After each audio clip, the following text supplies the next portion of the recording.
अस्सलाम वालेकुम नाजरीन, आज हम एक बहुत ही मुख्तसर सी वीडियो में बना रहा हूँ और मौजू बहुत इम्पॉर्टेंट है। बहुत रिसर्च की गई है, मैंने भी बहुत देखा है, सुना है, पढ़ा है, पूछा है कि अमेरिकन वीज़ा इंटरव्यू में वो कौन सा एक ऐसा फैक्टर है जो सबसे ज़्यादा इम्पॉर्टेंट और बहुत ही बुनियादी तौर पे जिसका रोल होता है, जिसमें आपका वीज़ा अप्रूव या डिसअप्रूव होने के चांसेस होते हैं। अब वैसे तो बहुत सी चीज़ें आप उसको गिन सकते हैं। आपका DS 160 जो है, वो एप्लीकेशन फॉर्म जो है वो भी बड़ा इम्पोर्टेंट रोल अदा करता है।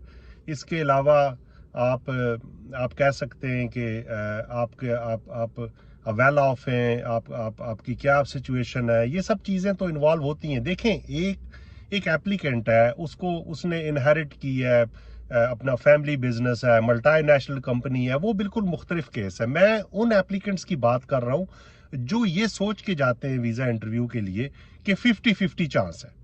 देखें, आप समझ रहे हैं, मैं middle class, upper middle class, lower middle class, मैं उस तबके की, उस ब्रैकेट में रहने वाले लोगों की बात कर रहा हूँ जो एप्लीकेंट होते हैं और जो American visa, visit visa apply करने के लिए ख्वाहिशमंद होते हैं। देखें, एक चीज़ जो है वो है आपका कॉन्फिडेंस। बहुत दफ़ा ये देखा और सुना गया है कि क्यों वीज़ा आपका रिफ्यूज़ हो गया। आप नर्वस थे, आप इतने नर्वस हो गए कि आप स्वेटिंग हो गए, आप शेकी हो गए।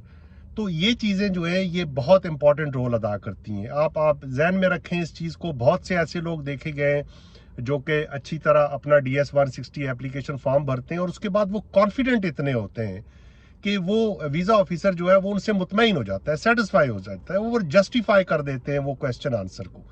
तो एक चीज़ याद रखें और वो है नर्वसनेस, आपका कॉन्फिडेंस लेवल। अगर आप अपने कॉन्फिडेंस लेवल को उस लेवल पे रखने में कामयाब हो जाते हैं, आप नर्वसनेस को अपने ऊपर हावी नहीं होने देते, आप फेस टू फेस बात करते हैं, आप आई टू आई कांटेक्ट मेंटेन करते हैं इसमें, और आपके जहन में जो क्वेश्चन है, मुतवक्को एक्सपेक्टेड क्वेश्चंस हैं, उनके आंसर्स भी आपके पास होते हैं।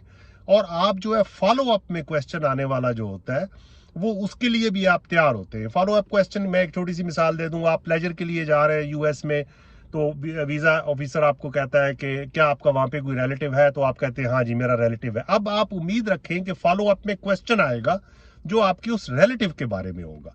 तो इसके लिए भी आप अगर अपने आप को आपने स्टडी की हुई है, उसकी सारी डिटेल आपके पास है, आपकी अपनी कंडीशन, आपकी जॉब, आपका बिजनेस, आपका आपका आप सिंगल हैं, आप शादीशुदा हैं, आप स्पाउस क्या करते हैं, आपके बच्चे कितने हैं, ये सब चीज़ें अगर तैयार है आपके पास और आप नर्वसनेस से अपने आप को दूर रखते हैं और कॉन्फिडेंट लेवल मेंटेन करने में कामयाब हो जाते हैं, तो याद रखें आपके वीज़ा चांसेस जो है वो बहुत बढ़ जाते हैं, बहुत ज़्यादा हो जाते हैं। इसलिए आपने अपनी नर्वसनेस को कंट्रोल करना है, याद रखें, और स्टडी करनी है क्वेश्चन, मुतवक्को एक्सपेक्टेड क्वेश्चंस आपकी कंडीशन के मुताबिक जो आप समझते आएंगे, उसके लिए अपने आप को आपने तैयार रखना है।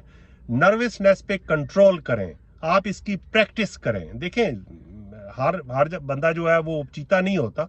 आप मिरर के सामने खड़े होके क्वेश्चन आंसर जो है उसको अपने आप को तैयार करें। ये कोई मामूली इवेंट नहीं होता जब आप अमेरिकन एम्बेसी में वीजा इंटरव्यू के लिए जाते हैं। देखिए, ये लाइफ टाइम अपॉर्चुनिटी है। जब एक दफा आप रिफ्यूज हो जाते हैं तो फिर ये लाइफ टाइम आपके साथ ये जो है ये लिंक रहता है। इसलिए मुकम्मल तैयारी करें, क्वेश्चंस को रेडी रखें, अपने DS 160 की स्टडी करें। लेकिन मैं समझता हूं कि आपका कॉन्फिडेंस लेवल आपको अप्रूवल की तरफ लेके जा सकता है और नर्वसनेस आपको जो है वो मुतासिर कर सकती है। तो इन दो चीज़ों का आपने ख्याल रखना है। नर्वसनेस जो है वो आपने नहीं हावी होने देनी और कॉन्फिडेंट जो लेवल जो है उसको मेंटेन करना है और आई टू आई आपने कांटेक्ट करना है। ये बहुत इंपॉर्टेंट है, याद रखें, ये बहुत ज़रूरी है। ये शॉर्ट सी वीडियो है और इसको अपने पल्ले से बांध लें आप। फिर आइंदा किसी और मौजू पे बात करते हैं, मिलते हैं। जहां भी हैं खुश रहें।